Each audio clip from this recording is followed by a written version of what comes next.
here we go. Gareth, would you please open our meeting with prayer? Certainly. Good evening, everyone.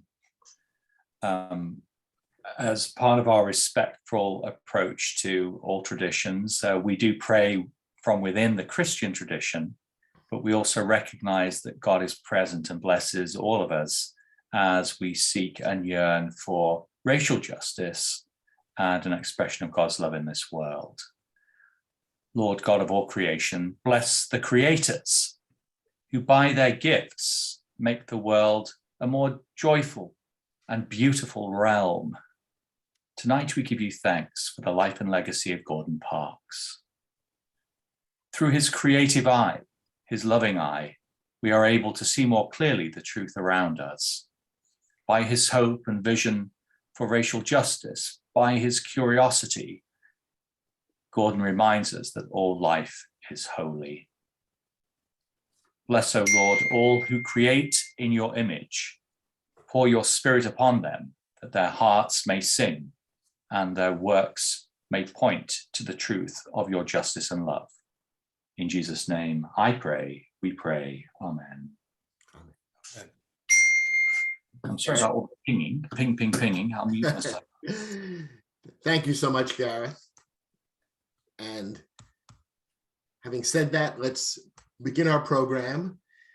It's titled A Choice of Weapons, The Life and Legacy of Gordon Parks. And we'll be talking a little bit about what that means, where that phrase comes from. I hope that many of you have had the opportunity or taken the opportunity to view the film that is the basis of tonight's meeting, in which the Coon Foundation has been deeply involved. We had a special arrangement with the foundation that enabled us to view the film on our home computers or TVs prior to this evening. Those of you who haven't had a chance to watch it, I think after tonight, you'll find yourself motivated to watch it. But we have arranged to begin tonight with a brief clip from the film, which will, I think, set the stage for the conversation that's about to follow. So please join me in watching this portion of the movie. I might have turned eventually to the gun or the knife as a weapon to survive. But by then I had chosen the camera. Photography was a way in which I could express my own feelings about racism in America, about the downtrodden, and somehow or another I might transcend my own experience. I live off of my emotions, perhaps, you know? And so I turned those emotions into some mercenary thing by which I could survive. What distinguishes Gordon Parks from a lot of other artists is that he had a quintessentially authentic Black experience. I mean, he was the child of Black people who had fled enslavement. Growing up in Kansas, to be proximate to lynching and racial terrorism, to understand the weight that people of color felt in these spaces where you had to basically be two people, one person around white people that would keep you safe and another person with your family, I think just gave him an insight to the Black narrative. Well, they sure are having a good old time over there at that crap game. Kansas itself offered you freedom on one hand, and on the other hand, it was trying to take it away from you. Tom, Kirky's coming. Run, Tom, run.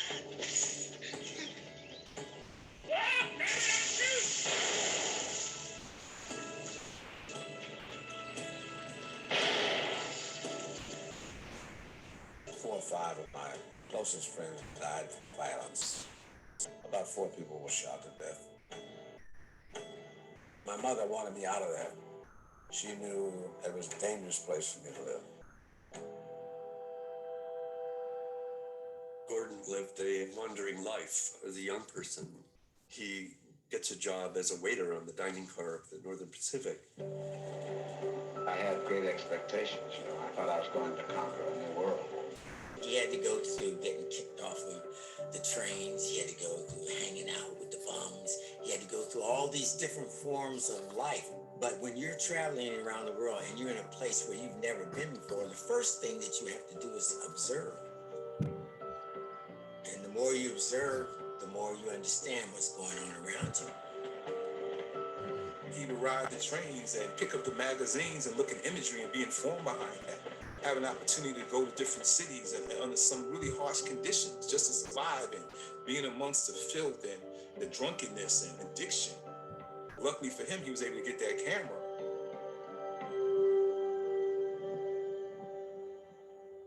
He's teaching himself photography by reading training manuals. His studio was the kitchen of his home, and his lights were made from tin cans. That's how Gordon Parks started out, making pictures and then selling them to the newspaper. Wow. And that just begins to scratch the surface of the full story of Gordon Parks, as you'll hear. As we begin our conversation, I am honored to introduce our three very special panelists for this evening. And the list begins with Emily Keating from the Coon Film Foundation. So let me tell you a little bit about her, and especially about the organization that she is an important part of. The Coon Film Foundation, based in Pleasantville, is a not-for-profit educational media organization that produces documentary films, interviews, and teaching tools about the people and ideas that shape our world. And when you get a chance, look at the history of the films that they've been associated with over the years, and you'll see it's an amazing roster of films dealing with racism and with many other important themes from American history. It was established by a family of filmmakers, the Coonharts, producing award-winning documentaries that explore issues related to history, civics, social justice, the arts, and culture. And our panelist tonight, Emily Keating, is Director of Development and Education at the Foundation, which means that she contributes to their strategic vision, writes curriculum, coordinates impact campaigns, and creates communities of educators through professional development. And she's here tonight to help educate us about the film and about the importance of Gordon Parks. And prior to joining the foundation, she was Director of Education at the Jacob Burns Film Center for 18 years, another beloved local institution here in the River Towns, also in Pleasantville. So Emily Keating, welcome, wonderful to have you here. Our other two panelists are artists, and as I introduce each of them, I'm going to also share with you images of some of the art that they've created. The first of the two that I'll describe is Ocean Morissette, who is a self-taught, award-winning photographer with nearly 20 years of experience specializing in photojournalism and documentary photography. He's a self-described humanitarian with a camera. He also, however, explores fine art photography and engages with a wide range of subjects in life, though his passion remains telling stories with photos captured candidly. Ocean focuses on the unnoticed and underappreciated aspects of life and presents them in a way that the viewer takes hold of the image for their own self-reflection. And he joins us tonight from Costa Rica, to which he recently moved. So, Ocean, thank you for taking a few moments out from paradise to join us here in the River Towns tonight. And our third panelist is another artist, Barry L. Mason. And again, I'll be showing you some of his work as I read you his biography. Barry L. Mason is a photographer and painter who was first introduced to abstract expressionist and many other forms of art at Indiana State University. And as one of the university's student staff photographers, he documented campus life and sports activities, photographing fellow students like basketball great Larry Bird and gymnast Kurt Thomas.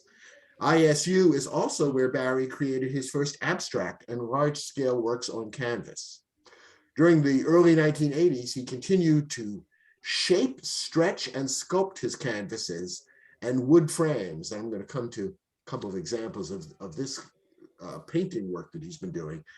He shapes, stretches, and sculpts his canvases and wood frames so that the final piece appears to float in the air as opposed to being positioned on the wall. He received his BFA in 1982 from the Corcoran School of Art and upon graduation moved to New York, where he has continued to create from his Mount Vernon studio. And as we'll learn this evening, both Ocean and Barry have been personally influenced by the example of Gordon Parks, and we're going to hear a little bit about that from the two of them. So welcome to our wonderful panelists. Thank you so much for being here with us.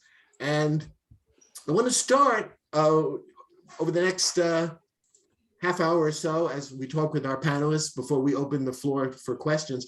I want to start by asking you, Emily, to talk a little bit about this wonderful film, A Choice of Weapons, which the foundation has been involved with and which you're now helping to promote and make available to schools and so forth as an educational tool, as well as just a wonderful cultural gift for people of every age. Can you tell us a little bit about how this film came to be, the story behind it, and about the Coon Foundation's involvement? Sure. Well, first of all, thank you to all of the Repair organizing members and attendees for being here and for hopefully watching the film. And if not, there's still an opportunity. But it's just really lovely to hold space with all of you. Opening prayer was really, really moving. I've been part of many conversations around this film, but that was the first prayer, and it was really lovely. And a special thank you to Ginny, who started this conversation with me many months ago. And I'm delighted that we're here tonight and that this has all come together. So yeah, the Coon are just an incredibly interesting family, really neighbors to all of you. They are in Chappaqua and Bedford, and the Coon family can trace back generations to a family member who actually served in Lincoln's army. And the Meserve Coonhart collection at Yale University is the largest collection of Lincoln memorabilia. It's photographs and archives. And this family has sort of for generations been committed to history and to storytelling in many forms. This most recent generation through documentary film. I work with the Coonharts who produce films for PBS and HBO, now at Apple Plus. And a couple of years ago, they decided to create a nonprofit arm, which is where I come in to help make those films available for community organizations such as yours and classrooms. And just to follow the family tree a little bit and bring it back to the film, what's really fascinating is that Philip Coonhart Jr.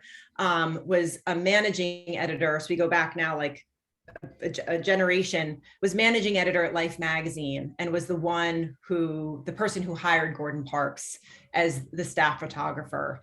And as Gordon Parks was nearing the end of his life, they began to have a conversation, and Gordon realized that Philip knew something about archives because of this because of this Lincoln history, and entrusted the Coonhart family with the archives. And so another member of the family, Peter Coonhart Jr., actually is executive director of the Gordon Parks Foundation. And so this project was truly a family collaboration. And we actually share an office space in Pleasantville. If any of you are interested, the Gordon Parks Foundation actually has a gallery that you can go visit. And that building is where all of these prints and, I don't have all the right terminology, the photographers will help me out, but the contact sheets, everything is in that space right in Westchester, continues to be researched and studied, and things are uncovered every day. So it's a really, it's just a really meaningful project for everybody involved. And it's been a real honor, as Carl shared, my background at the Jacob Burns Film Center was around, helping young people tell their stories through film and photography. So of all the projects the Coonharts have done, which are all wonderful and rich in history and moral leadership, this has been a really fulfilling project, and just really, again, grateful to be with all of you to talk about Gordon. Wow, that is fascinating. I did not know that about the Coonhart connection to Gordon Parks. Yeah. And so it seems like it's a very natural place for his story to end up. And I just have to say, the first time I met Carl, I noticed the Lincoln profile in the background. So I said it was all very kismet. Yeah, some of you might know I helped to edit a companion book to the Spielberg Lincoln film, and as one of the perks of that job was to get a signed poster for the film, autographed by Tony Kushner, the screenwriter. So when you're talking about racial justice and injustice and the struggle to overcome racial bias and hatred, obviously Lincoln looms large in that story, as does in his own way Gordon Parks. Emily, one of the things, and in a moment we're going to bring in our artists to talk about the impact of Gordon Parks on the newer generations of artists, but focusing on the film a little more for a moment. One of the things that's so interesting to me about the film is the subtitle is inspired by Gordon Parks. And even in the brief clip we already saw, we have at least one artist beginning to talk about the meaning of Gordon Parks in his own life. So one of the things that's fascinating to me about the film is that it is not a straight biography of Parks, although we do learn a lot about his life and his story, but it's interwoven with images of artists from today, including filmmakers like Spike Lee and many others, Ava DuVernay, talking about the influence that Gordon Parks has had on them. How did that come about? Is there a reason why the filmmaker, I guess John Maggio was the director, is there a reason why the filmmakers decided to use that particular focus to talk about the influence of Gordon Parks on today's artists? Yeah, it's a great observation, and you're absolutely right. And there's sort of a practical, sort of financial business reason and a practical reason, and a creative reason. And so the practical piece, the business side of it, is that about 10 years or so ago, somebody could fact check me here, HBO produced a film about Gordon Parks by the same title of the book that I think is it Carolyn was showing us a book of photography earlier called Half Past Autumn. There's also a film about Gordon Parks called Half Past Autumn that is really more of your traditional biography and is quite chronological and really, traces the many stages of his career. So that practical thing is, well, these distribution companies, they want something new, right? Oh, we don't need another film about Gordon Parks. We did that. Well, obviously reasons to argue with that in the first place. But it really, it also amplified sort of the story that John wanted to tell, which was, we've all, and your organization is, incredibly, I think, informed and aware that we've been going through, the struggle continues, right? This is not a straight line. We're going in a circle of sorts. And these images could have such resonance today. And the three artists in the film, Latoya Ruby Frazier, Jamel Shabazz, and Devin Allen, are all Gordon Parks Foundation fellows. And we're on the radar of the filmmakers. And there was just this real desire to look at the legacy of this man and look at the stories we're still trying to tell, the images that we're still capturing, put this, trailblazing artist in a contemporary context to have a conversation about this moment. And I think they felt that they would be the storytellers.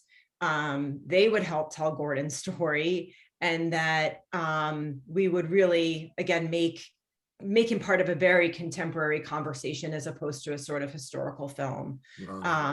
And the idea, and I hope you felt it was successful, was to really put Gordon's images in conversation with those of LaToya Ruby Frazier in Flint, Jamel in the Bronx, Devin Allen in Baltimore, and put these things in conversation with one another. Yeah. I'll just quickly note, because I think it's related to both bits of talking I've done, that the forthcoming exhibit, I'm not sure the exact opening date, but it's in the next couple of weeks.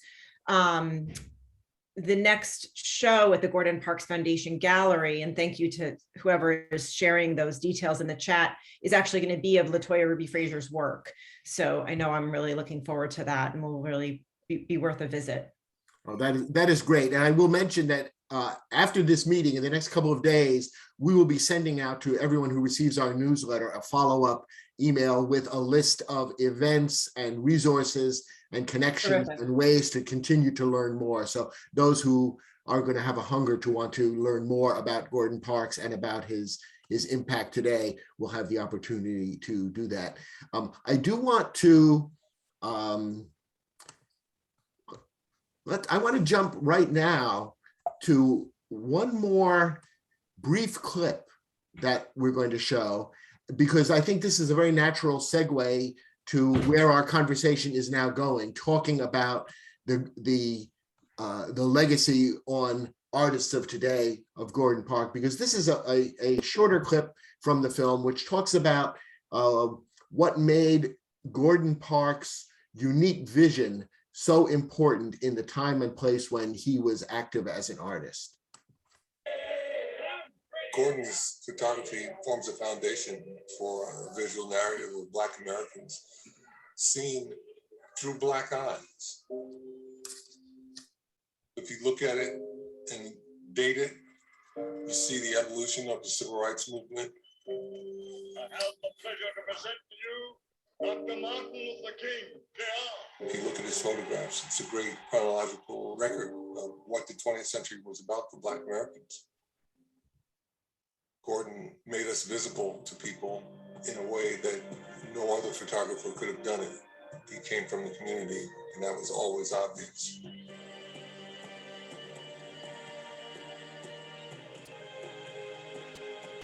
The hold of white supremacy on the Black psyche was profound. And it was when we started to see the images that lifted us up, that made us feel that we were worthy, that we began to really demand justice.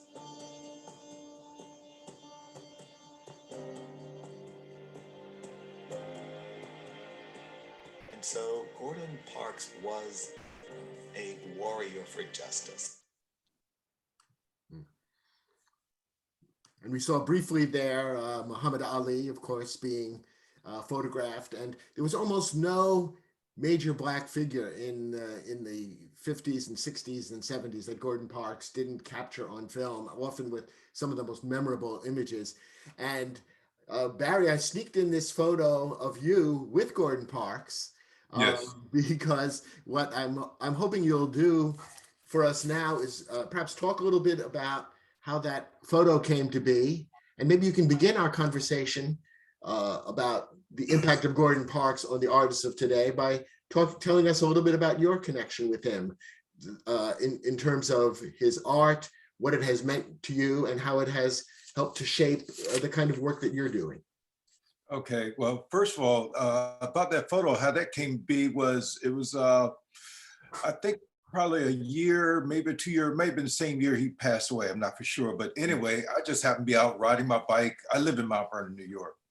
And I would just happen to be riding my bike along the Bronx River Parkway. And I figured, well, let me cut back through Bronxville and head back home. I did, maybe like 5 miles, I'm not for sure, but whatever.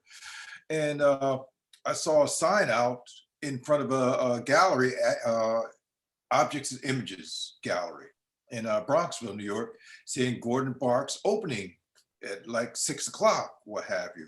So I got on my little Nokia cell phone from back in the day and was calling any and everybody that I could about Gordon Parks is going to have an opening in Bronxville. I, rushed home, got cleaned up, everything. And then later on, around that time, around 6 or whatever it was, my wife and I went to see the exhibit, as well as a couple other people that did show up that I called, Gail Wright Sermons and her husband, late husband, Meredith Sermons, and a couple other people I called. And there was Gordon, one of his daughters, Tony Parks, was there. And it was magical because I have photographed him before through back in the day when I was doing some work with the Uniworld group and through the Essence Awards, but actually get a chance to, shake his hand, sit right next to him or talk to him, things of that nature. So, I had, of course, wherever I go, I have my camera with me. And so that particular shot there, Gail, a friend of the family, and she took a shot of Gordon and myself. And so trust me, it was an honor and one of those pictures that I'll cherish for the rest of my life. Yeah, that's pretty special. When had you first become aware of Gordon Parks? And when you think of him, what are some of the things about his art that is most meaningful to you? Okay, I became aware of Gordon, I'd say more so when I came to New York. When I was at Indiana State, first of all, I'm from a small town, Snow Hill, Maryland, on the Eastern Shore of Maryland. And so I didn't know anything about artists or photography or anything other than what you saw, whether it be in Time Magazine, Jet Magazine, Ebony, Life, so on and so forth, like, anyone else, of course, newspapers. And while I was at Indiana State, first of all, I got into photography my last year in high school at Snow Hill High. And I picked up the camera and it's been with me ever since. Camera and paintbrush, that's how I basically roll between those two. And I remember at Indiana State, one of the students there from DC, Chaz, used to always call me Gordon Parks, but I never knew what he was talking about. Just clearly. And so anyway, I became familiar with Gordon after I, graduated from the Corcoran School of Art and moving to New York. And that's where, or maybe I might have gotten an inkling of him while I was in Washington, DC as well. And so that's how it came for me as far as the name and begin to see some of his work. What was the next question? I forgot right now. Well, one of the things about, maybe you could talk a little bit about, Gordon talks about himself, or people talk about Gordon as someone who is fighting for justice, a warrior. And of course, the title of the film comes from a famous Gordon Parks quote about a choice of weapons, that the camera was his weapon against injustice and hatred. How does that connect with your art? I would say the same, camera as a choice of weapon as well as paintbrush, but start off with the camera because of things I photographed. I found myself leaning towards, I think the first rally I photographed in Washington, DC was the Reverend Jesse Jackson March On for Jobs. And that was around 1979, 1980, stuff like that. So I feel that there was a connection, although at that time, like I said, I didn't know about Gordon, but I felt that spirit saying, you need to capture this. Anything that is talking, whether it be, we all get picture landscapes and things like that, which well are good, but things deal with, injustice or oppression or what have you. And those things I've always gravitated to, whether it be covering that or covering the Million Man March or people in the street for the Silent March or Abla Louima, all those things, you're trying to capture, it was a title of a show that I put together when I taught kids,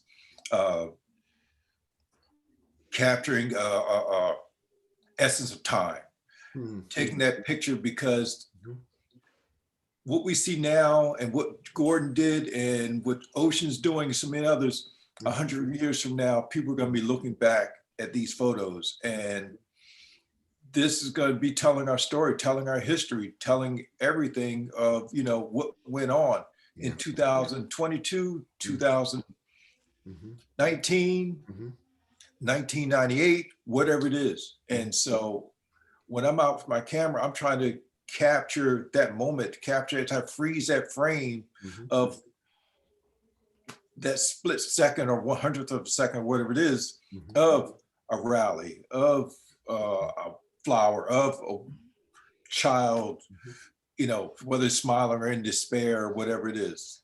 And so I think those things Gordon has influenced me, and I think about it now, knowing about him, of course, over the years, and almost saying, you know, what would Gordon do at this point? Yeah. You know, how would he look at this, you know, take this shot or this angle, or if I'm painting a painting or what have you, like one of the paintings you showed was taken from the Colin Kaepernick when he took a knee. And so I put take a knee and take a stand. And we've all taken a knee. You guys are in this program is taking a knee right now. We're all taking a knee for some type of, you know, injustice or what have you, whether one disagrees or agrees. But I mean, Harriet Tubman took a knee. Rosa Parks took a knee. You know, Gordon Parks took a knee. And so Martin Luther King took a knee, and so many others. Is this the one that you just referred to? Yes, yes. Take a knee? I mean, it's fascinating because it's very decorative, right? Very colorful.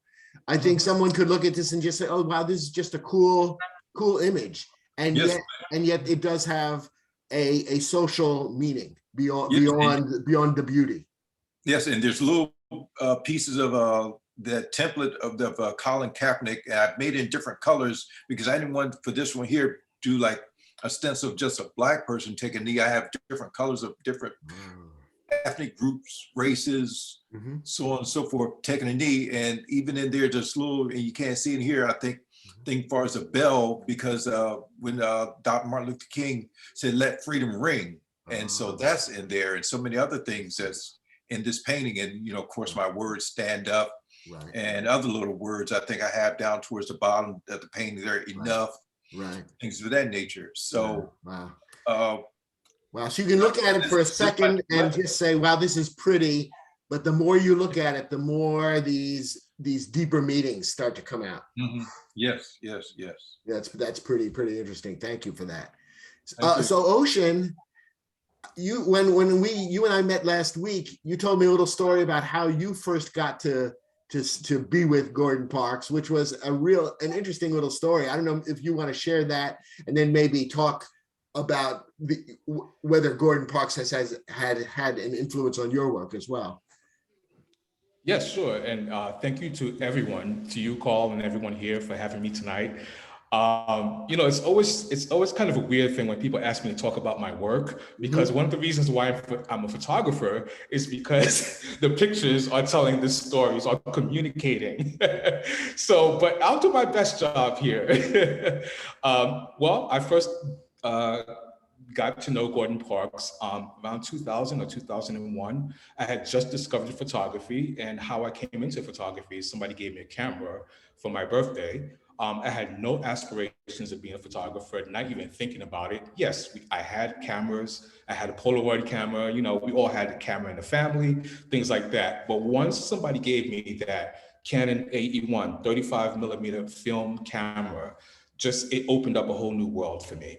So at that time, I was going around taking pictures, and then I became really interested in who were the photographers that were here before me. I'm always interested in the history of the medium, and particularly Black photographers. So I came across Jamal Shabazz, you know, Albert Chung, certainly Gordon Parks, and et cetera, et cetera. So I met a photographer, Albert Chung. We arranged to have lunch one day, and you know, we were having lunch, and I was really excited to meet him because his work is phenomenal. And I was really kind of just finding my way in photography. And he said, oh, by the way, we're gonna go to Harlem, and there's gonna be this group of photographers all gathered, Black photographers, gathered to celebrate Gordon Parks's 90th birthday or something like that. And I was like, really? I said, is Gordon Parks gonna be there? And he said, yeah. And I said, and you're gonna be in the shot? He said, yeah, and do me a favor. I have this little camcorder, this video camera, if you don't mind documenting it for me or recording it. And I was like, yeah, I'll come along. And mind you, this is the first time I'm meeting Albert Chung. So I was already excited just to meet another great photographer, not knowing that I was gonna meet Gordon Parks. So, you know, we go to Harlem after lunch, and sure enough, all these Black photographers are gathered. There must have been, I don't know, 70 or 80 of them to recreate that famous group portrait that's taken in front of a brownstone of I think it was jazz musicians. Yeah, and they tell this, I'm gonna interrupt, they tell this story in the film. I think the original Yes. photo was called A Great Day in Harlem. A Great Day in Harlem. That was it. And then they recreated it with a new generation of Harlem luminaries, Yes. especially artists.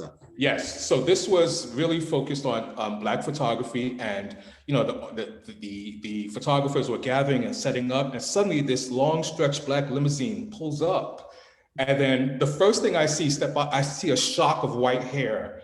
And that was Gordon Parks. Gordon Parks came out and everybody just gathered around him, showing him love. And, and he was really happy. He was thrilled and really honored that so many people were there for him and really excited. And so that was how I met. And, and Sean, I went and shook his hand. I was really nervous at the time because it was, I was a newbie, and he was Gordon Parks. Gordon Parks is my hero today. And so that was the funny story about how I met Gordon Parks. His work, so, when I first got into photography in around 2000, 2001, I immediately, the path that I went down, first of all, I don't call myself necessarily a photographer. I consider myself more a visual storyteller. And it took me down a path of telling stories about the human condition. And not just necessarily Black people, but just all people. Because while we all have opinions and we're divided along the spectrum, we have opinions, everybody has different opinions, different ideas, different perspectives, we all share this commonality of being humans on this planet. And so every day I would just really capture pictures of the everyday. My particular style is taking pictures candidly of people. And the pictures that you showed earlier, the black and white photos that I shot there, were actually taken with my iPhone. And though I'm a professional photographer, 35 millimeter film, professional photography, all that, I don't believe that you need to have an expensive camera to tell really impactful stories about life and the human condition.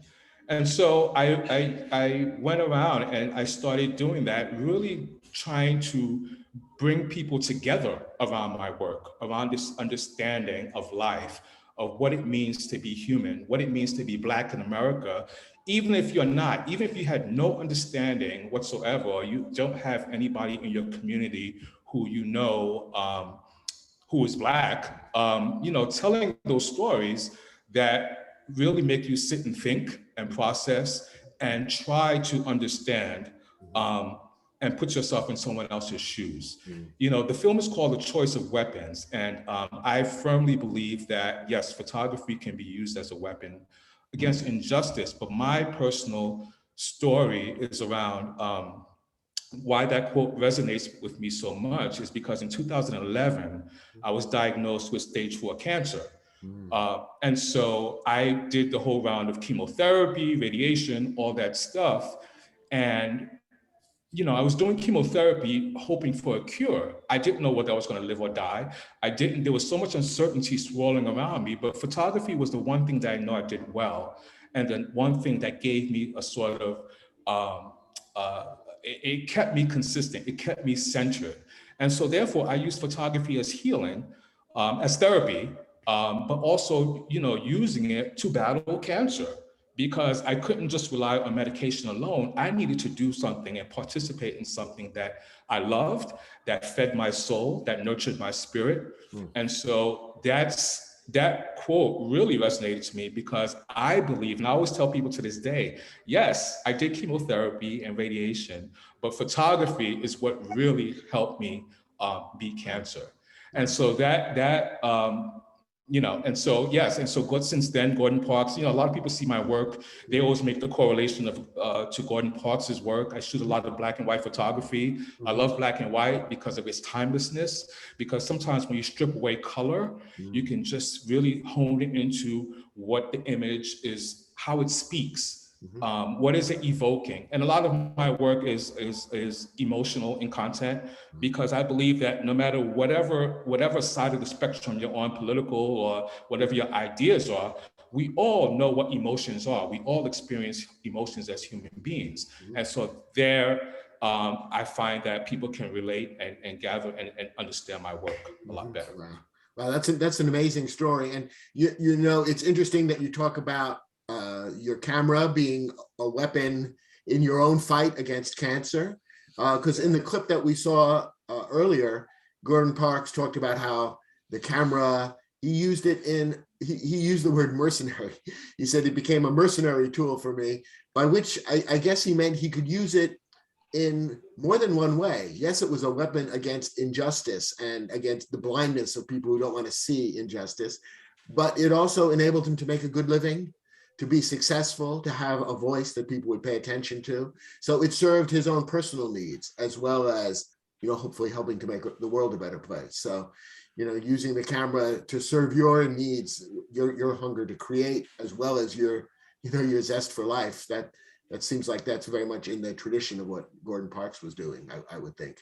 And it's the story that you told too about meeting him is very interesting, because he comes up in a stretch limo. By that point in his life, he had become like this larger than life, right? Celebrity, known around the world, won all kinds of awards. After starting out as a guy with tin cans, right, to light the scenes.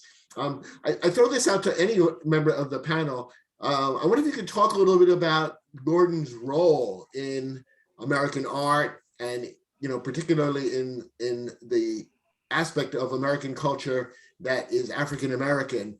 He did become the first Black staff photographer for Life magazine. I guess during his career, he remained the only one, and that gave him a platform, but it also put a lot of pressure on him. And I'm wondering if one or more of you would like to talk a little bit about what that is like, what that might have been like for him, what he was able to do with that role of, sort of representing Black America to the many millions of white people who would read Life magazine every week and got their image of the world from Life magazine. The film talks quite a bit about that. I'd be interested to hear your reflections on that, Emily, or either of our two artists. Sure, I can start a bit to say, and it does it. This is in the film, but I also one of the things that's unique about the foundation is that we make all of the full-length interviews that were shot in the film available on our website. I can share a link later. And one of the really lovely parts of my job is actually watching all of the interviews in their entirety, and helping take pieces that we use in our education resources. So I also got to learn a little bit more even than what's in the film. And I'll say that, he certainly learns a lot. I mean, we hear it is shared in the film, in that very first story, that very first photo essay that he does for Life, Harlem gang leader. He actually submits the photos and an editorial, and finds that the photos are printed with an entirely different set of captions and content, and an editorial written by the magazine, and it's not the story he intended to tell. And so he realizes immediately the responsibility, the ownership that he wants to have, and that the images alone may not do the work. So that's a really formative experience there. And it's incredibly, it's I don't know, where folks are in terms of their age, but it is, it's hard to have anything in comparison today in terms of its influence that is similar to Life magazine for a white upper middle class audience. It was fairly conservative. It had a fairly narrow demographic. And he brought a completely new perspective and point of view to that audience. And I think for me, the other essay that's particularly formative and poignant in that context is Segregation Story, where he goes down south and undoes this narrative that these nice white folks were hearing about the amicability of Jim Crow and of segregation. Everything's fine. Everybody's, coexisting. And he totally disrupts that and, you know, tells a very, very, very different story and has an incredibly sort of impactful, you know, story to tell. And the audiences are, they are paying attention. I mean, there is some degree on the other side of the readership that is, you know, to you know, it receives it in the way it was intended. In that case, he comes a long way, right, from that first experience. So I'm, you know, happy to pass it along, but those are some of my thoughts. Yeah, interesting. As a photographer, one of the things that stands out to me when I first got into photography was told to me by a seasoned photographer was photograph what you know, right? So Gordon Parks knew his community, knew his how he existed in life as a Black man. And it's one thing to have no Black people, it's another thing to have a Black experience. And so I think one of the reasons why his images were so potent was because he really put himself in the images. There's another quote that I love that photographers that Barry, you may relate to also, is that every photograph that we take is a type of self-portrait. It reveals a lot about the photographer, about the space that we're in, about what's in our hearts and our spirits. And I think I think that that's what made his images so powerful, is that, you know, at the time, you know, and like talking about Life magazine, you know, you know, I had Life magazine in my house growing up and things like that. But let's face it, those were circulated around a lot of white households. So in a way, it was sort of bringing in the truth or his truth into the homes of white America, of all of America. And because they resonated deeply, I think that sort of helped to change ideas, attitudes, and things like that about the Black experience. Fascinating.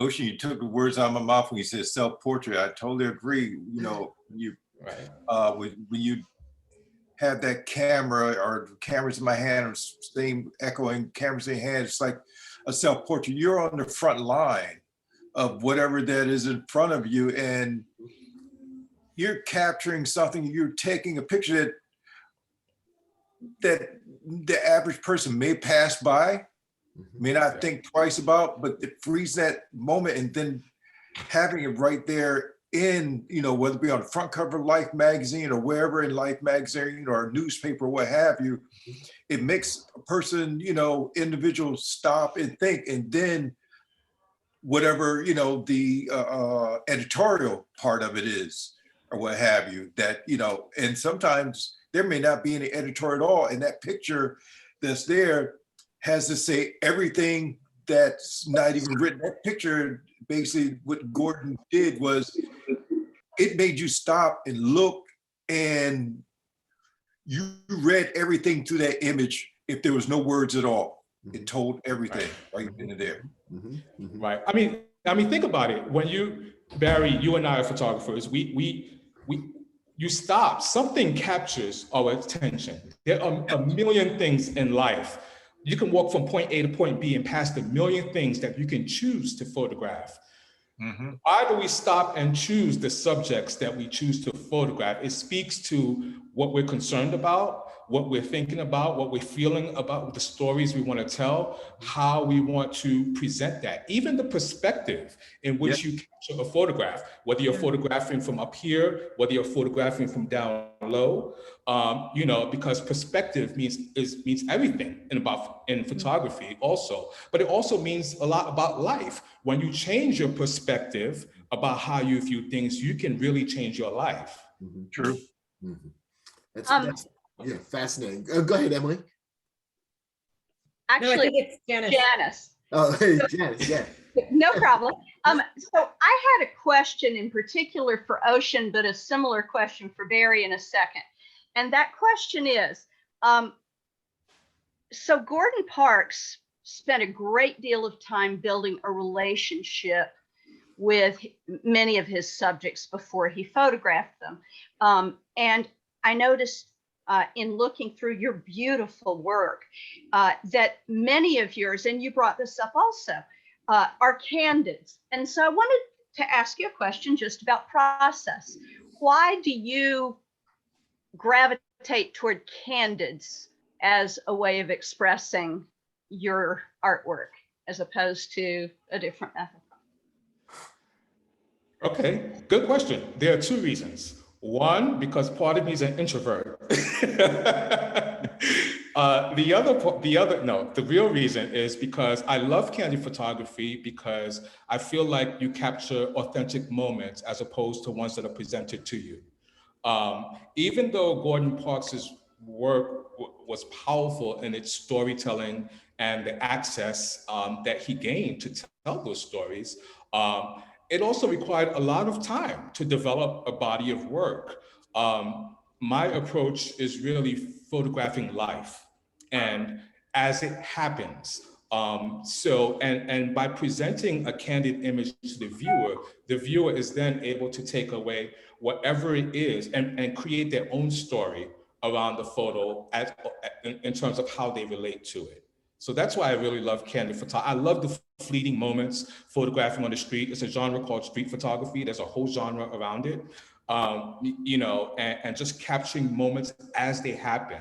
And I think that those are rich to me. Those can tell powerful stories, and also tells a lot about myself, again, and about the types of subjects that I choose to photograph.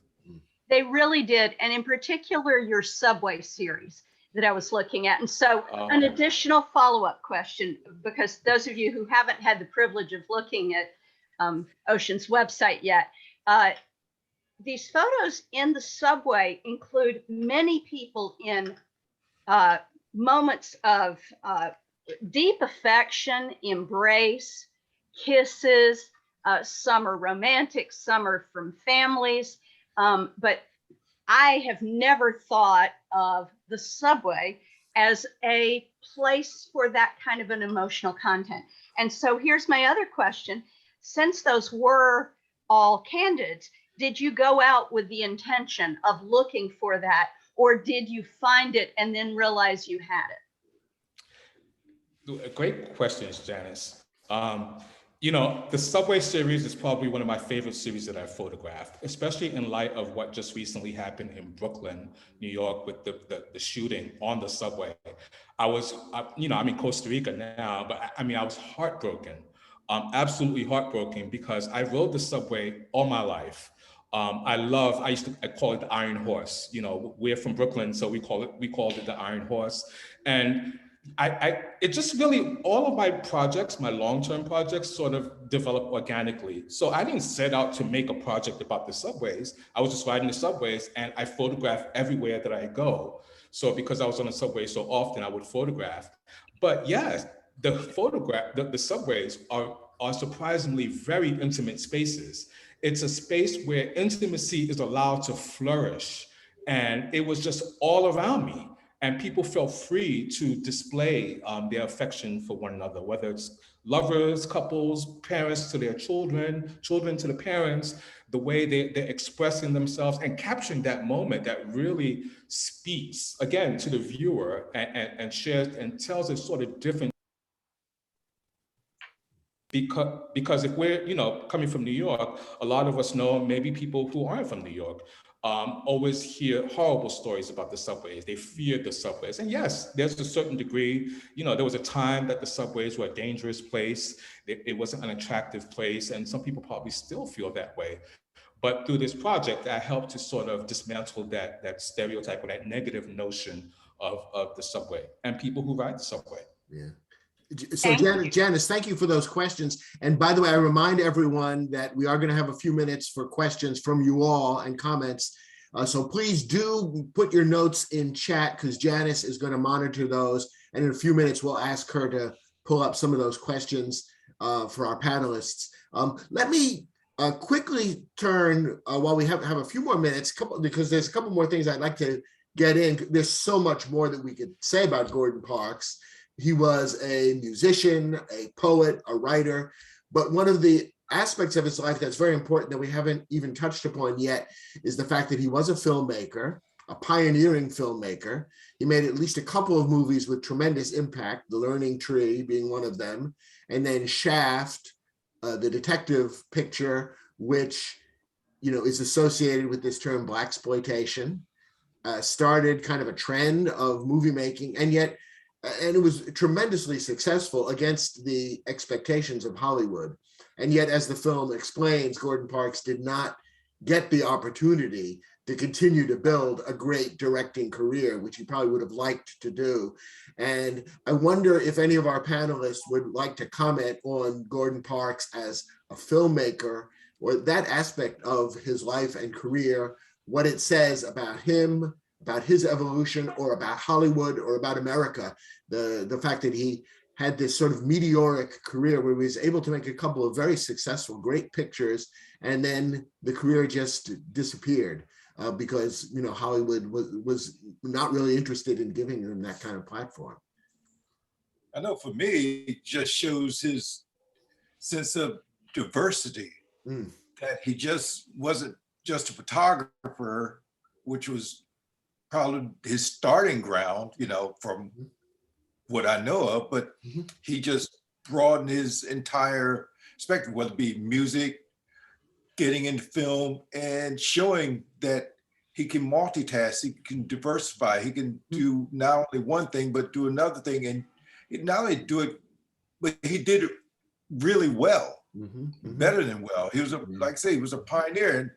And if it wasn't for Gordon, who knows what, Spike Lee would be doing, or, any other Black filmmaker or what have you. Or if it wasn't for Gordon, he was a pioneer in photography, just like Jackie Robinson, baseball, and so many others in, so many other sports or what have you. Yeah. And Genevieve Young. Oh, go ahead. Go ahead, Janice. Emily. Sorry. No, it was Emily that time. I'm sorry. I thought you were pausing, Barry. I apologize if I cut you off. He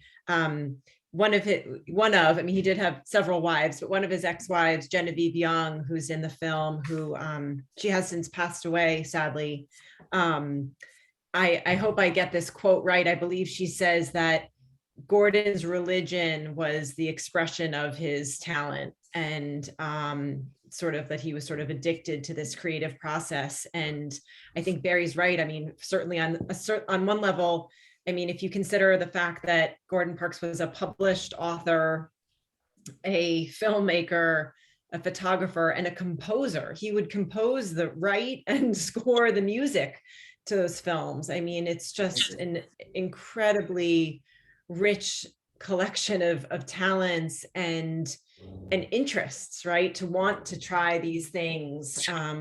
And certainly, as Carl alludes to, a very sad commentary on the industry. And, in many ways, he was of his time, and he's also ahead of his time. And I think Jelani says quite right, the typical path for a white Hollywood director would have been to go on to direct the next World War II, epic. Well, that wasn't the path that was available at that time.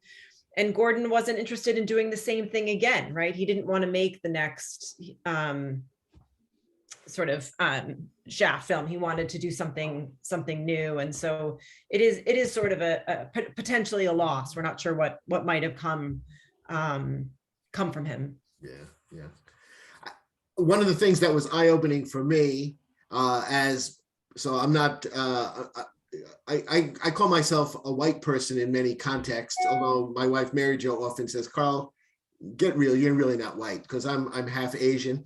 But not being Black, I was aware of Shaft as an amazing phenomenon when it came out, but I didn't really realize how significant it was for many African Americans to see this handsome, powerful, brash, tough, like a James Bond character who was African American on the screen. And the film brought out so beautifully the fact that Shaft was not, he was not just like just a comic book movie character. Because of his color and because of the cultural context that he came out of, he represented something amazing for African Americans. I don't know that we've necessarily had an Asian character quite like him. Jackie Chan is, I don't know if he represents the Shaft. Maybe my people we're still waiting for our Shaft in a way. But I mean, Gordon Parks, whatever he did, he imbued this amazing significance into it, which is so impressive. One thing that we do need to do before we move to taking questions is, Emily, there's one other aspect of the story of your work with the artists of today that we want to take a minute to talk about. So I'm going to go back to sharing screen and grab something else that you shared with me the other day that I'd like you to talk a little bit about, which is the Westchester Youth Alliance. And let's see now. Okay. I'll set it up, and then I really, Barry and Ocean were also deeply involved, which is why we thought it was interesting to mention in this conversation. So I'll set it up, but are you all seeing the right thing on the screen? I think you are.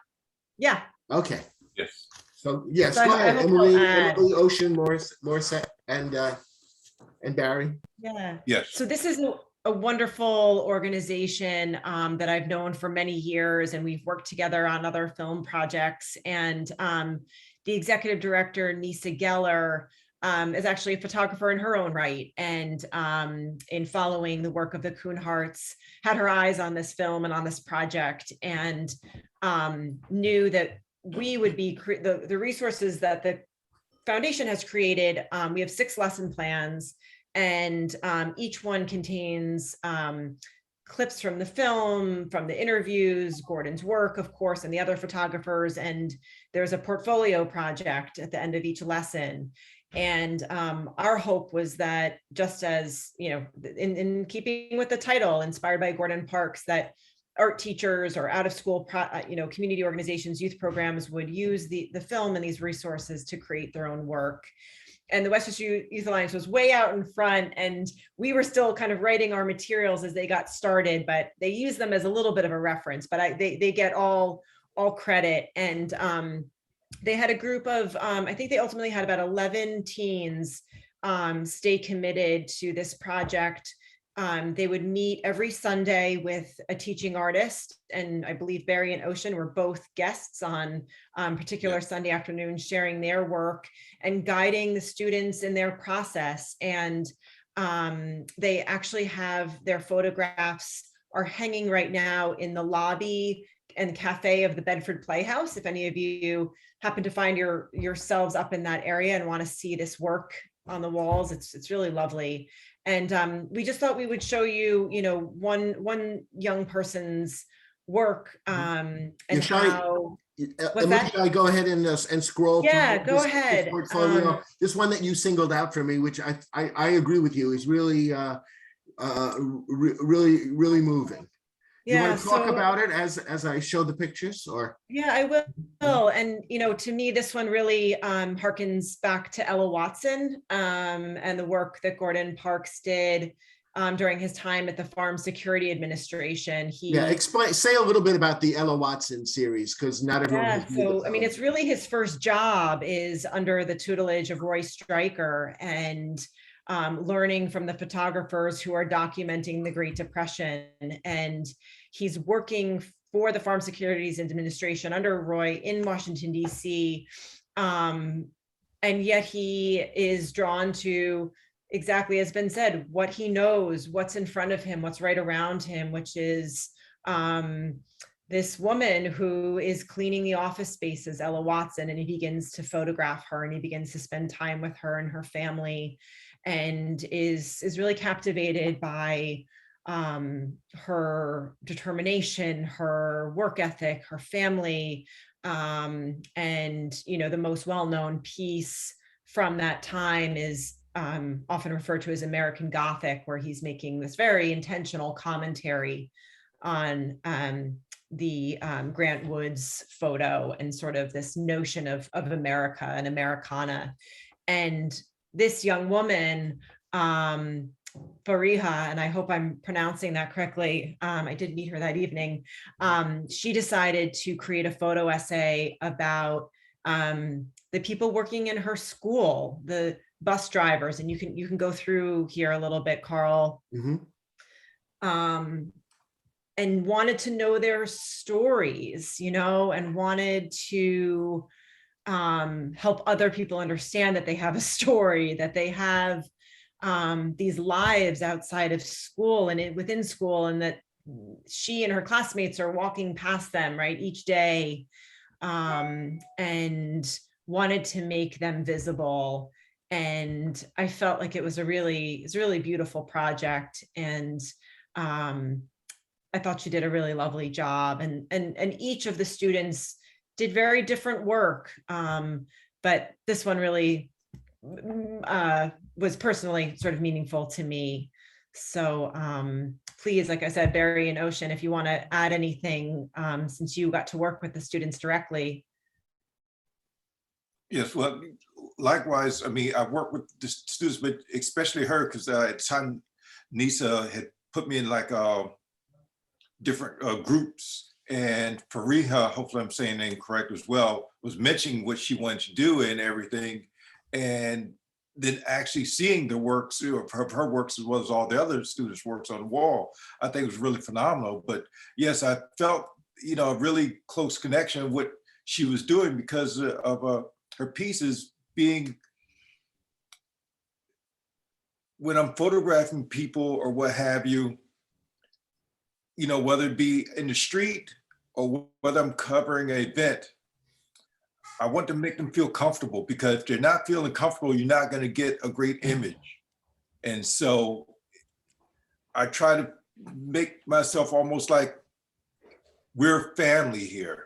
And through that, people, I guess, sort of let their guard down to be who they are authentically, what have you. And so I felt that with her works, and like I said, all the students' works, because true, they all did different style, whether it be something, whether it be more abstract or more landscape, or what she was doing, and working with, the people and bringing people that you don't think about, or you should think about, but a lot of times they're not thought about, the, bus drivers, the cleaning people and so forth, and giving them presence. Or what have you. Yeah.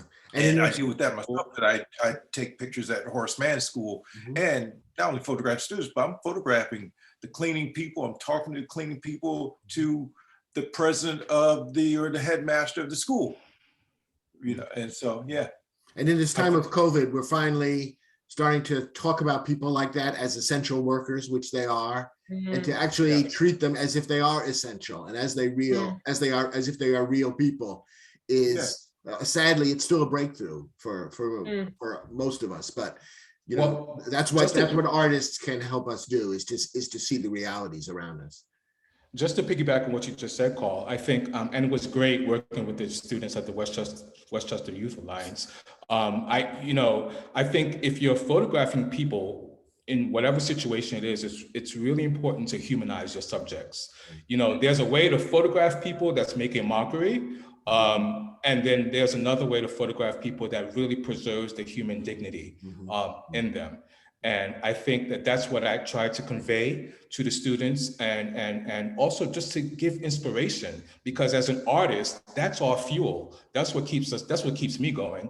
I constantly am looking for inspiration. Even 20 years into it, it's helping me. It's making that light, keeping that light in me, that fire, that passion going to create more and more and more.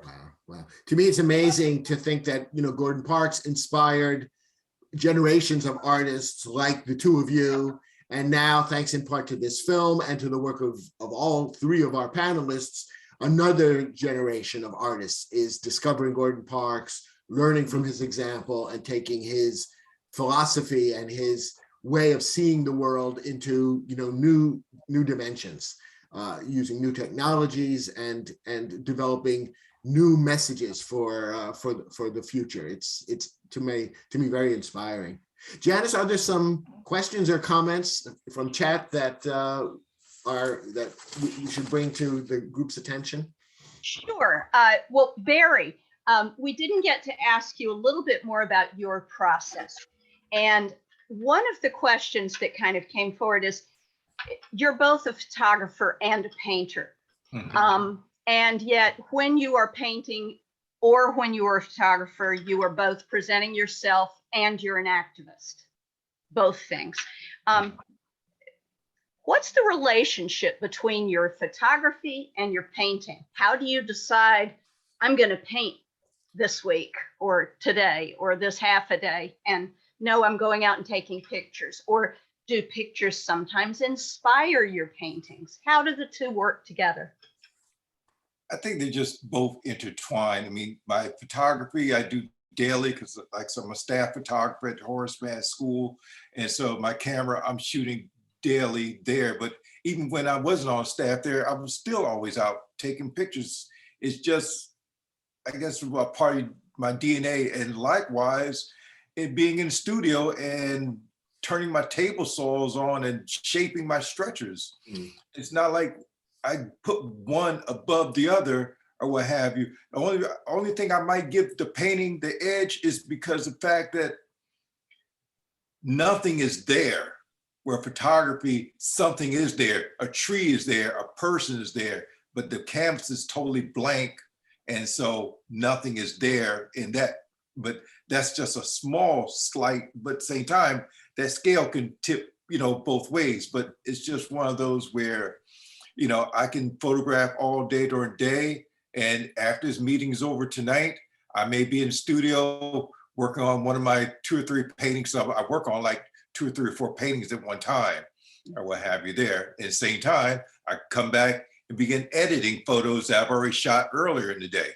And so I'm basically a workaholic. So it's nothing for me to be up, just like in the film where Gordon was up to like, I think 6 in the morning.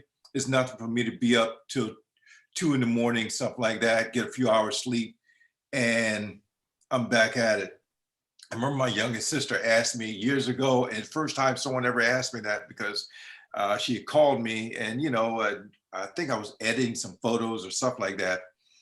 And she said, you ever get tired of taking pictures or something? Somehow she worded it like that, and made me stop right then and there. And I get tired as a human because you get tired where you need to go to sleep at some point, which I don't get much of, but overall, I never get tired of creating. I just do not get tired of creating. And that's just, it's fuel for my soul. It's truly fuel for my soul. And whether I have a camera in my hand shooting, or if I'm just walking in the store or going into a gallery or whatever like that, I'm creating nonstop 24/7. It's just, if I'm looking at a landscape, look at you, look at the clouds, I'm looking at the colors, I'm looking at the sky, I'm looking at this, or if I'm driving and sometimes you see a picture you want to take, but you can't take it, but it's registering in my brain just like that, or photo, or for the next painting or what have you, or something I hear on the news or what have you, like a jazz musician. Next thing you know, it's in a painting. Yeah. And Emily, I'll ask you a question about your career path.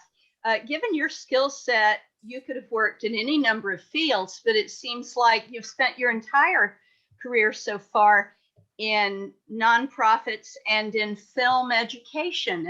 And was that intentional, or did you stumble into it and love it and stay? I would say mostly stumbled. I had a very brief stint at Arts Westchester before I landed at the Burns. And so all my career has been in this area, both geographically and in topic. And I think everything Barry just said is the reason I do that work, in terms of, I think that artists are the ones that can heal us in these times of really profound grief and loss and sadness like we've had these past couple of years. And I think it's the artists that have helped us continue to see the beauty. And I've wanted to do my small part to sort of bring that to young people and to teachers. And I knew at a very young age from some very wonderful educators that that film spoke to me in a creative and intellectual way that was stimulating and sort of taught me about the human condition. And I feel a really deep sense of privilege. I've been able to earn a living being adjacent to that work. That's great. Well, Carl, I haven't seen any other questions in the chat. I will remind the audience, I think everybody's just so eager to look at your work now, Barry and Ocean, and if they haven't seen the film, to see it as soon as they can, either online, or you can bounce it to your TV if you want the screen slightly bigger, or go to the Jacob Burns and see it. I see one person asked, and I just took a moment to glance at the chat, and one person, I guess Barbara asked Ocean about the photo of the Black Nun, which really, that really resonated with me as well. And Barbara asked if that was in Harlem. I wonder if there's a story behind that picture.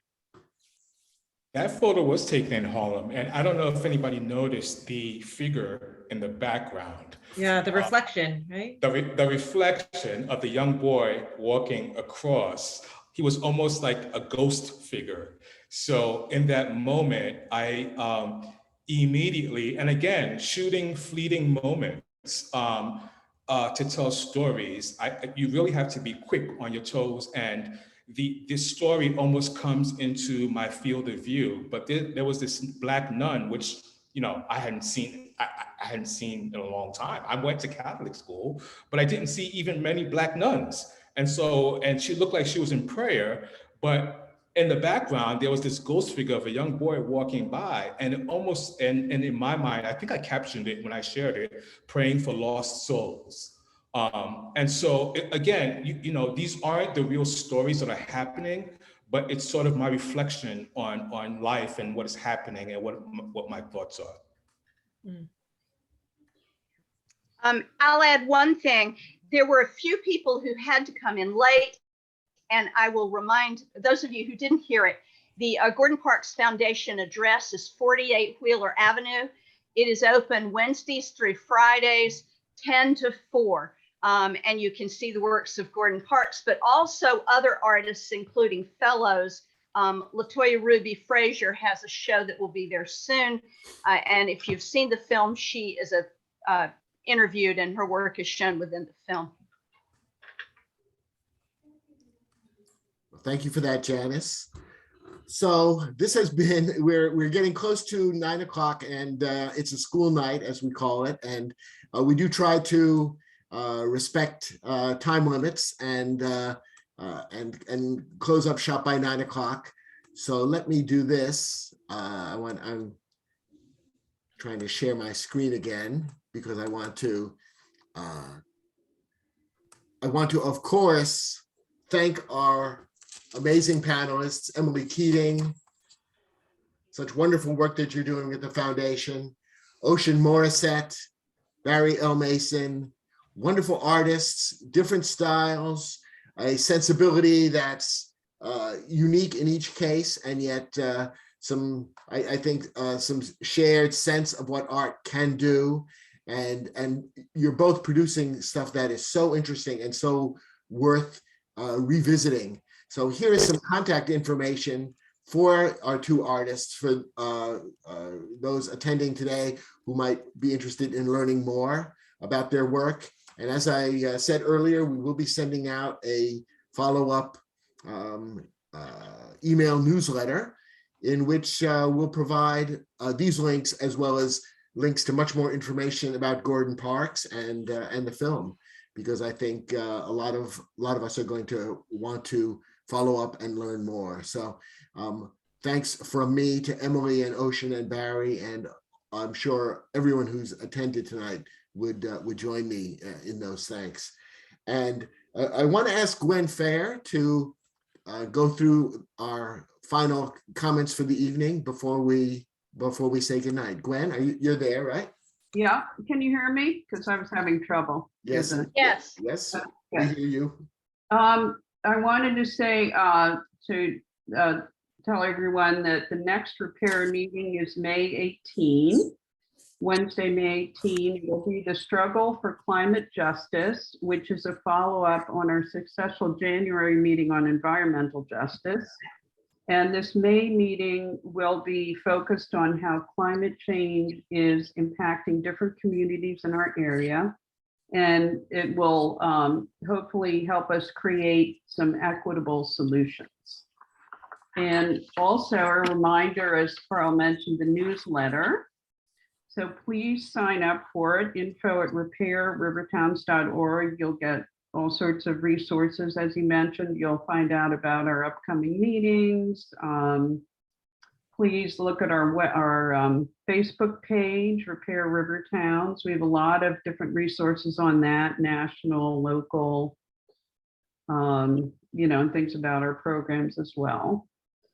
And I think now we go to closing prayer with Reverend Gareth Evans. Right? Is that everything? Thank you, Gwen. That's right. Okay. Thank you, Gwen. Sure. I invite you to pause for a moment for those of you who are called to prayer, to enter into this prayer. For those of you who simply want to be part of the generating of appreciation, goodwill, and hope and love, bring your hearts and open your hearts to this complex, amazing, suffering, redeeming world we live in. We ask, O Lord, that inspired by the life and legacy of Gordon Parks, we may seek not to serve ourselves alone, but to use our gifts for the flourishing of the common good. We ask that we may leave this gathering with hearts swelling, hearts broken, hearts open to the movement of your spirit in this world, the spirit that seeks to serve and to see, to name and to speak the truth. We ask this in God's complex, loving, caring, and hopeful name. Amen. Amen. Thank you, Gareth. And again, Emily, Ocean, Barry, thank you guys so much. Thanks everybody for coming. I would say drive carefully to get home, but actually you probably just have to stumble off to your beds. That's good to see everybody. That's a good ending, Carl. That's your best ending to a meeting. Love that. Panel, thank you. Thank you so much. Already. Hope to see you next month. Be well. Already. Everyone. Thank you. Good night. Thanks.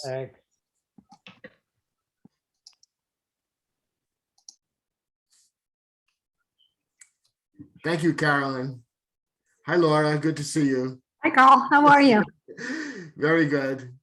You and I are we're the last few. I'm gonna officially turn off the meeting now. If we leave, they'll talk about us. So. Yeah, that's right. Good Bye, night, all. everybody. Be well. Right.